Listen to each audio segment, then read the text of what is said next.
Ya, pelaku ini merupakan salah satu pelaku yang diduga melakukan pencabulan terhadap anak-anak di bawah umur ya, atau mungkin pedofilia begitulah jenisnya begitu.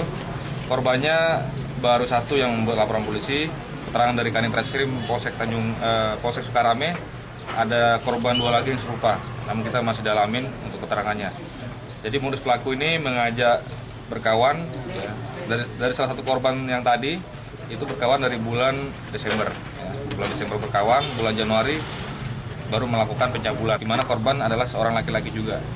Ya, kita tahu dari keterangan korban melapor ke orang tua, kemudian orang tua melapor ke kita, kemudian dari Polres dan Polsek melakukan penangkapan terhadap pelaku yang diduga melakukan hal tersebut. Pelaku umur 24 tahun, inisial UD, kerjaan cleaning service.